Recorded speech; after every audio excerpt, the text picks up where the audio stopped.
नमस्कार, मी राजेंद्र कांबळे. आपण पाहतात मॅक्स मावळ. आई एकविरा देवीच्या उत्सवात पालखी घेऊन जाण्याच्या वादातून दोन गटांमध्ये झालेल्या वादाचे रूपांतर दगडफेकीत झाल्याची माहिती स्थानिकांकडून समोर येत आहे. पालखी नेण्याच्या कारणावरून दोन गट आमनेसामने आले. यात पनवेल कोळीवाडा गट आणि कल्याण कोळीवाडा गट हे आमनेसामने आले आणि काही वेळातच हा वाद चिघळत दगडफेकीत बदलला. या घटनेमुळे उत्साहाच्या ठिकाणी मोठा गोंधळ निर्माण झाला. अनेक लोकांमध्ये भीतीचे वातावरण निर्माण झाले. या दगडफेकीत अनेक महिला, लहान मुली तसेच वयोवृद्ध नागरिक जखमी झाले आहेत. जखमींना तातडीने कार्ला फाटा येथील नित्यसेवा हॉस्पिटलमध्ये दाखल करण्यात आले असून काही रुग्णांची प्रकृती गंभीर असल्याची माहिती मिळत आहे. काय रे नाव तुझं? आणि नाव शिलारे. आम्ही गडावर खालती येत होतो तेव्हा आमचे जे आपले पंच कमिटी ते फक्त सांगण्यासाठी तिकडे गेले तर तिकडनं कोणीतरी बांबू फेकून मारला. सांगण्यासाठी गेले तर आपली परत थोडी खाली पण आली. तिकडनं दगडफेक चालू झाली. त्याच्यामुळे हे हाणामारी चालू झाली. ते झाल्या, त्या गोष्टी झाल्या. आपण लक्ष नाही दिलं या गोष्टीला. आम्हाला पण खाली नाचायचं होतं पण आम्ही नाचलो नाही. नंतर लगेच आम्ही गेलो, आमचं निघून गेलो.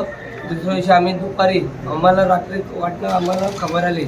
आम्ही असं उभाच होतो तेव्हा तर काही झालं नाही. पण दुसऱ्या दिवशी आम्ही जेवत होतो. जेवणाच्या टायमाला आम्हाला काही माहीत नाही. जेवायला बसलेली पोरं सर्व एकत्र, तेव्हा तिकडनं सर्व त्यांचे तेवढे लांबणं म्हणजे जास्तीत 1 किलोमीटर लांब राहतात त्या विचार.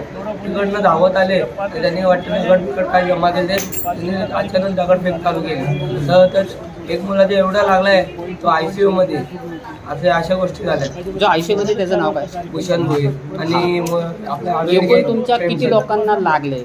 एकूण आमचे 10-15 जणांना लागले. एक महिला, 2-3 महिला गंभीर जखमी झालेले आहेत. कमीत कमी एवढी मोठी कारवाई की 307 म्हणजे मर्डरीचे हिसबा चालते त्यावेळेस. नेमकं तुमचा आणि त्यांचा वाद काय? त्या वाद काहीच नाही. फक्त एवढं का डिप्रेशन बद्दल आम्ही डिप्रेशनला खाली गेलो होतो. पण ते त्यांची इच्छा होती की आमची पालखी खाली यायची होती. मग त्यांची पालखी गेली पुढे. आमचे सरपंच का बोलले का तुमची जरा पुढं पालखी पुढे घ्या. एकंदरीत असं कळतंय की तुमच्या पालखीचा जो मानाचा वाद आहे त्याच्यावरनं मान हा सर्वांचाच असतो. सर्वांचा असतो. मान कोणाचा नसतो. मान हा एक आईचा मान असतो. यात मान कोणाची गोष्ट नाही. कुठले पण कोणी वाटेल घ्या, मान हा सर्वांचाच आहे. पण अशी गोष्ट घटना करायची विचित्र आहे ना. म्हणजे अशी घटना दर 1 वर्ष 8 महिने दरवर्ष भांडणं करतात. खरं तर असं सांगण्यात येते की दरवर्षी तुमची काय ना काहीतरी दोन गटांमध्ये ते दोन कुठले पण कोलीवाड्याला आपटा कोलीवाडा आहे आणि कलकोलीवाडा आहे. त्यांच्याबरोबर लफडे झालेले आहेत पहिले पण मारामारी. म्हणजे आमच्यापेक्षा भारी कोण नाही असं त्यांच्या गोष्टी. गेल्या वर्षी पण त्याचे मोठे मारामारी झालेले, भरपूर जखमी होते. आणि काल पण एवढं झाली घटना गडाच्या खाली उतरकडे तिकडं म्हणजे 5-6 जण मुलं लेडीज जखमी झाले गंभीर.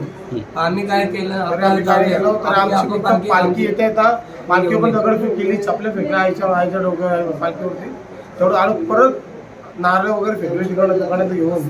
तरी पण एवढं आमचं गंभीर हल्ला गेला तर आम्ही काय केलं सर एवढं. आमची पालखी खाली, त्यांची पालखी पुढे गेली आणि त्यांची पोरं पाठीमागे आली नाचायला. त्याच्यामुळे लपडं झालं, बाकी काय नाही. माझं नाव आहे राजेश भगवान भोईर. कल्याण कोलेवाडा पालखीतून आलो आहे मी.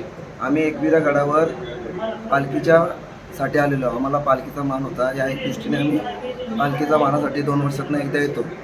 किती लोक होती एकूण तुमची? आमची लोक होती 400-500 लोक होते. मग तर येत्या वेळेस गडावर चांगली पालखी वगैरे सोहळा झाला.